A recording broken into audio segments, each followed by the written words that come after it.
I've been a pastor now. Last year was like 3 years in ministry. Many of the marital problems we are trying to settle, they are marriage that should never take place in the first place.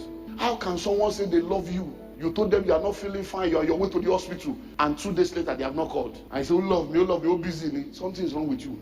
Hello? You told a man that you are not feeling fine. He called you, I'm not feeling fine, I'm on the way to hospital now. I'm going to see a doctor. And he didn't call to say, how far are you in the hospital now? What happened? He didn't call. 2 days. Stop fooling yourself. What you care for is a proof of what you love. This is Relationship Connect, building a healthy relationship. A willingness to give and care. When it is true love, there will be a willingness to give and a willingness to care. Now, when it is willing to collect, it's not true love. When it does not care, it's not true love. So if someone truly loves you and someone truly loves something, they will be willing to give to it. What you give to is a proof of what you love. What you care for is a proof of what you love. Who you give to is a proof of who you love. Who you care for is a proof of who you love. Because we have a lot of people. I was telling someone recently, and she was having issues with her husband, and she's now using the children as a pawn to try to know. And she was just on and on and on. So I told her something. I said, listen to me. I said, no matter how good you think you are, you can't be the father to those children. God wired marriage in such a way that there are things the children will never have without a man in their life. So I said, let me give you a revelation. I said, there are bad husbands that are great fathers. I said, so I want to ask you a question. Does he love his children? Has he been who like you're not much who like you? It's like he loves the children. That's why that's the only thing that will pain him. I said that you are a bad mother. I said you may be a good wife, but you are now a bad mother. So he's a bad husband, a good father. You are a good wife in your own estimate, but you are now a bad mother because you are now trying to deprive your children that you claim to love from a love that can give them wholeness. And many times we don't understand, because every time we think from the point of what favors us. I say you are using children as a pawn. The problem is between two of you. These children didn't beg to come into the world. You brought them into the world. Now you want to mess their life up by your own irresponsibility. I say irreconcilable differences. There are no irreconcilable differences, just irreconcilable people. Hello? So number one, when we are talking about this love, one of the characters that will help you know that this one is true is what the person is willing to give. And then the person really cares for you. How can someone say they love you? You told them you are not feeling fine, you are on your way to the hospital, and 2 days later they have not called. I say, oh love me, oh busy. Something is wrong with you. Hello? The eye that will follow you to old age will start bringing muko in the early morning. Warning signal here. You told a man that you are not feeling fine. He called you, I'm not feeling fine, I'm on the way to hospital now. I'm going to see a doctor. And he didn't call to say, how far are you in the hospital now? What happened? He didn't call. 2 days. Stop fooling yourself. What you care for is a proof of what you love. Hello? Listen and listen well. There is a woman in your life. Every time she asks for something, you give. The time she asks and you don't have to give, she begins to form. She doesn't love you, she loves what you give. Hello, that kind of woman, when you enter trouble, or you're lower, OYO, you are on your own. So begin to understand this now. Because many of you, look, I've been a pastor now, last year was like 3 years in ministry. Many of the marital problems we are trying to settle, they are marriage that should never take place in the first place. If all things being equal, you shouldn't have married in the first place. The Bible says, look, as a pastor, there are still questions I have that I have not gotten answer to. That means I'm asking God. He said, what God has joined together, let no man put asunder. The one that God didn't join, God. The one that joined them say, I love him, I love her. And what you are calling love, when you saw her, that's what you are calling love. You have failed. You have she. Hello, number 2. A willingness to make sacrifices to please. A willingness to make sacrifices to please. You are willing to make sacrifices to please the person.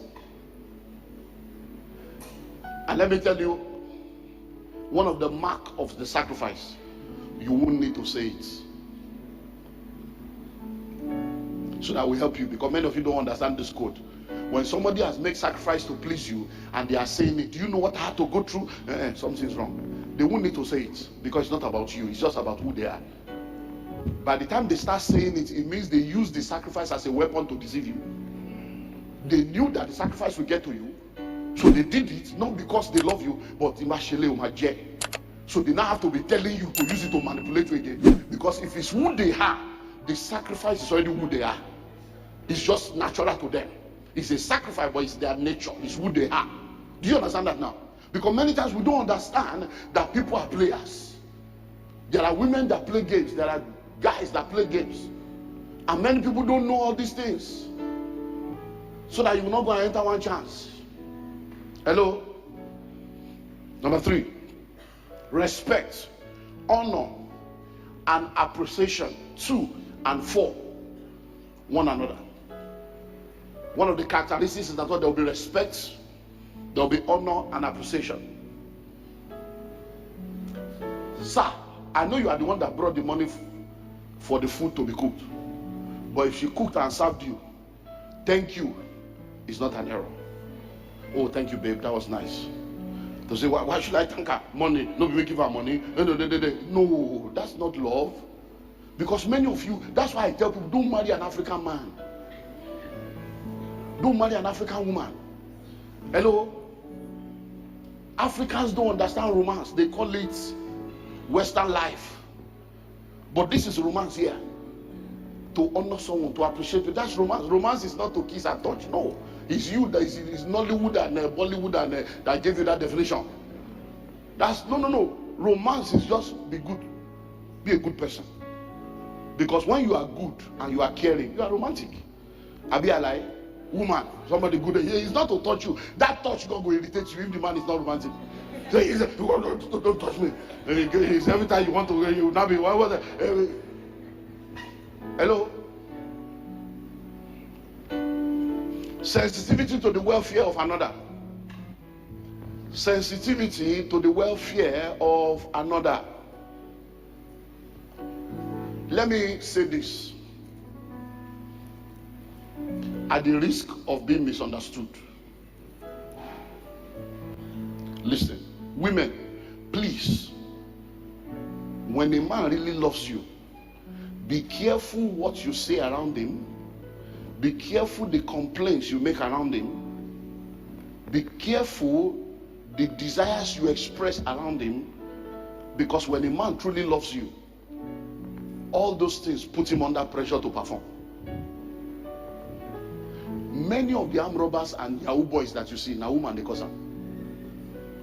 I'm telling you, they are trying to please somebody. I'm telling you, so every time someone loves you, they are sensitive to your welfare.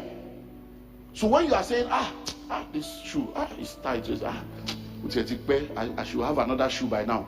When you say that around somebody that loves you, you have just placed a pressure on him. People that don't love you don't care. They will say,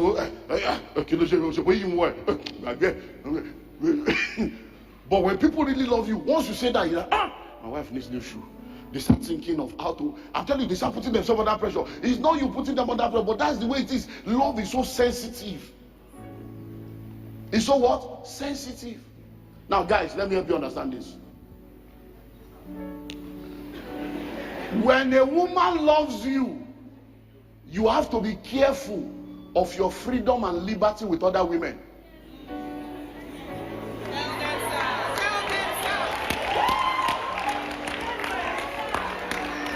Hello? Listen. It's not jealousy. Our God is a jealous God. So you are a married man. Be careful whether they are married or single. There are things that as a married man you have to be careful, because if somebody loves their sensitive, it's like no. Hey, my baby, everybody's your baby, and your wife is like, but I get baby. Hello? You are a married man, you are giving somebody else a nickname. So somebody else has a nickname you used to call them. It's not a crime, it's not a sin, but I'm telling you, love is so sensitive that if somebody really loves you, all those things are like, so this person will have a nickname. Hello? So there are boundaries you must not cross. Once you get engaged, there are some things you must not do. Hello? Are you ready for this? Are you sure you are ready? Yes, sir. I hope you know there is a difference between audio call and video call. Hello? So what is so special about that person that you are now doing video call? Can you imagine your wife in nightgown on the bed and doing video call? How will you feel? Because sometimes you need to flip the coin. I've taught you before, role reversal. Reverse it, put yourself in the other person's shoe, then you will gain perspective. Because sometimes men don't get it until it is flipped and reversed, then they will now see it. Oh, that's true. Hello? She's just my friend, she's just my colleague. Why are you so jealous? Why are you always no problem? When she too now has a guy that is just her friend, just her colleague, and she's doing exactly what you are doing, you will gain perspective. And then having a feeling or affection that does not take another for granted. And this is very common in Christianity. Common in Christianity, taking each other for granted just because of our values. Hello? Just because of our values. Because a man has a value that he will never hit a woman. You are not, hit me, Shebi, you are a man, hit me. Some people, they are not broken like that. You know, pastors are like doctors. Members are like patients. Some are responding to treatment, and some are not responding to treatment. So if you think that because you met the brother in church, long by it and it, they will slap you with joy. Hello? So are you getting what I'm saying now? So don't take each other for granted. A lot of men take women for granted. A lot of women take men for granted, especially in Christian marriages and Christian relationships. You just feel that because you have married the guy, it's not going anywhere. You now start dressing like a grandmother. The man is telling you, I don't like these eyelashes. I don't like this wig. You are not attractive. You look like a witch. You look like a prostitute. You are not, and you think that that's what people want. Ask your man what he wants. You know the amazing thing about women? They will tell you they are dressing for you. Yet, when you tell them what you don't want, they will be arguing with you. If you are really dressing for me, stop this hypocrisy. If you are dressing for me, you will wear what I say I like, not what you like. So you are not dressing for me, dress for yourself. Let's understand that you are dressing. Don't be hypocritical, but you are dressing for me, and then you are wearing things that I don't like, and you are clearly dressing for me. Hello? Hello? A lot of men take their women for granted. And the way men talk to women sometimes, like, is she like your slave that you went to market to buy, and you went to auction and brought her in? Is he another human being? A creature of Christ, a daughter of Zion? They are talking to anyhow. Because the way some men talk to their wife, you will see verbal abuse. You will see that, you will know that this person is demeaning this person, and this person does not have appreciation for this person. Taking each other for granted. And many of you that are single now, take your eye to the market. Shine your brain. Hello? Don't just shine your eyes, shine your brain. Because if you shine your eyes, you will see 6 sparks, even though there's no 6 figure. Shine your brain. Because before you ever marry anybody, the warning signals will be there. When you ignore them, when you enter, you now become pastor, pray. There's nothing we can do. We'll just tell you patience. And you know that there are levels: patience, endurance, then long suffering. So when you come and pray, just be patient with him. After a while, if he doesn't say, you need to endure. And then when he does it, you need to suffer long. I'm a pastor. That's what counsel you. Won't tell you to leave your husband. Now. What you will Hello. So let's look at three things as we begin to wrap up this module 1. Every time we talk about love, there are 2 other things that contend with love. It's called lust and infatuation. Love, lust, and infatuation. So in understanding true love, we need to understand that lust is not love, infatuation is not love. Lust is not love, infatuation is not love. Love is a strong feeling of deep affection for someone characterized by all the things we have looked at. But lust is primarily a strong sexual desire or drive. You saw in the Bible how that a man saw a woman and wanted her, and the very minute it was true, he hated her. That's lust. So lust is about sexual drive. You saw her, the breast was enticing you and calling you for attention. You saw her, the bum was something else, the shape was something else, and in your brain, hey, Oluwa, if I can just undo this one, hey, heaven will come down. And then you are lusting after her. That's lust. But once you are true, it's like next. Now, so lust is all about what? Sexual drive. And you see, the problem with many of us is that we think that it is only men that lust. We think it's only men that love sex. You are fooling yourself. Women do the same. Women lust. They will be looking at that. They will be drooling like that. This guy. I'm telling you. So it's both ways. But because many people don't understand, and you know, people get into all this nonsense debate. Who cheats more? Who cheats more? You're just deceiving yourself. Who cheats more? If I'm going to tell, I will say women cheat more. But I won't say that because everybody cheats equally. Because if the men are cheating more than women, who are they cheating with? Are they cheating with us? Is it not women they are cheating with? Hello? Is it not women they are cheating with? And then, you see, once you don't understand is that a woman can cheat and code. Oh my code. Oh my code. And then she will even introduce you to the person. And you'll be a friend to the person. Women are more dangerous in that department. Oh. Haven't you seen how many people now are doing DNA and being surprised? Because you say you have 4 children, are you sure? Hello? So lust is more about sexual drive. And that's why you have to be careful what you expose yourself to. The Bible makes us to understand that out of the abundance of the heart. And they say, guard your heart with all, for out of it comes what? The issues of life. So your eyes and your ears are the windows to your heart. So all this pornographic thing you are exposing yourself to, all this sensual music you are listening to, do you know some music are so explicit? And you are like, is this a song or pornography? The songs and these visuals are messing up your mind, that when you see someone, the first thing you are thinking of is sex. And you don't find out whether you truly love them. And many times, a lot of people have gone into a relationship based on sexual tension. And then after the thing has went away, there's nothing to keep them. And they're looking for the next fix. That's why we have a lot of side chick and side cocks. Infatuation. Infatuation is in the same category with lust, because it's also about sexual drive and desire. But one of the difference between infatuation and lust and love is time. Somebody say time. So you see, when it comes to infatuation, let me ask you a question. You don't need to answer if you don't want to. But how many of you have ever seen someone, either male or female, you felt so good, like, wow, this person is beautiful, and then a few hours later you ask yourself what came over you? You're like, what did I see here? It's infatuation. That's what's called infatuation. Is that sort? Maybe because the person was looking good that day, they dressed well, or they just went to salon, their hair was looking good, or they fit into a picture that you have preconceived before now.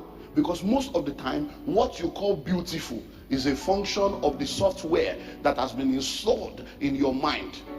There is nobody that is actually ugly. Your reference of beauty is the software that runs your mind based on your upbringing, your environment, your background. So you say, that person is beautiful. And somebody says, Kilorimbi, what's beautiful here? It's your preference. Hello? Are you getting what I'm saying now? So these things you need to understand. So many of you are just being infatuated. In January, you are in love with somebody. By February, it's another person. By March, it's another person. By April, every Sunday you are jumping from person to person. No, it's not love. You are not. That's not love. So because people don't understand this, have you heard, I don't love him anymore? I don't love her anymore. It's because most of the time people don't really understand what love is. So when they say I don't love him anymore, it's more about feeling. I don't feel the way I used to feel anymore. So they now say I don't love anymore. Love is a commitment, not a feeling. Love is what? Is a commitment, not a feeling. Love is a choice, not a feeling. Love involves a feeling, but it's beyond a feeling. So it is you making a choice. It's you making a commitment that I'm going to be committed to this. I'm sure you've learned a lesson or two from this video. Please like this video and share with a friend or your family member so that they can also be blessed by this message. There are other related videos to this showing right on your screen, so click to watch more.